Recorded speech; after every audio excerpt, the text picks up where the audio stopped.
LBS allotment 2025 നിങ്ങളുടെ കുട്ടിക്ക് government കോളേജിൽ അഡ്മിഷൻ ലഭിക്കുമോ?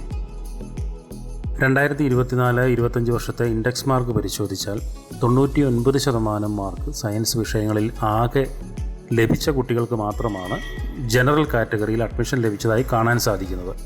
അതുകൊണ്ട് തന്നെ ഈ വർഷവും സമാനമായ സാഹചര്യം പ്രതീക്ഷിക്കാം. നിങ്ങളുടെ കുട്ടിക്ക് സയൻസ്, ഇംഗ്ലീഷ് വിഷയങ്ങളിൽ 93% മുതൽ 98% വരെ ആണ് മാർക്ക് എങ്കിൽ LBS അല്ലാതെ AMC, SFNCK അല്ലെങ്കിൽ PNC മാർക്ക് അല്ലെങ്കിൽ CPAS എന്നീ ഏജൻസികളുടെ കോളേജുകളിൽ അഡ്മിഷൻ തേടുന്നത് ഏറ്റവും സുരക്ഷിതമായിരിക്കും.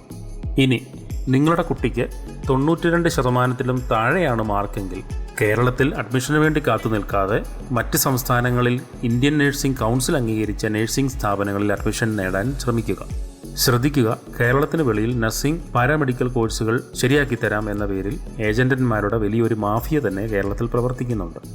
സാധാരണഗതിയിൽ അഡ്മിഷനും മറ്റു തുടർന്നുമുള്ള ഫീസുകൾക്ക് പുറമെ വലിയൊരു തുക ഇവർ ഇടനില നിന്ന് നിങ്ങളിൽ നിന്നും ഈടാക്കുന്നതാണ്.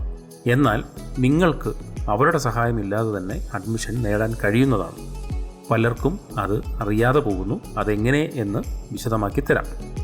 അതിന് നിങ്ങൾ ആദ്യം ചെയ്യേണ്ടത് ഇന്ത്യൻ നഴ്സിംഗ് കൗൺസിലിൻ്റെ 2024-25 വർഷത്തെ list of state nursing council recognised ഇൻസ്റ്റിറ്റ്യൂഷൻസിൻ്റെ ലിസ്റ്റ് ഡൗൺലോഡ് ചെയ്യുക.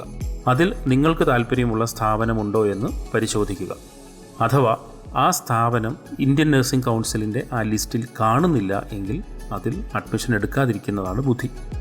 മാത്രമല്ല, ഇന്ത്യൻ നഴ്സിംഗ് കൗൺസിലിൻ്റെ അംഗീകാരമില്ലാത്ത നഴ്സിംഗ് കോളേജുകളിൽ അഡ്മിഷൻ എടുത്താൽ നിങ്ങൾക്ക് ബാങ്ക് വായ്പകൾ ലഭിക്കുന്നതായിരിക്കില്ല.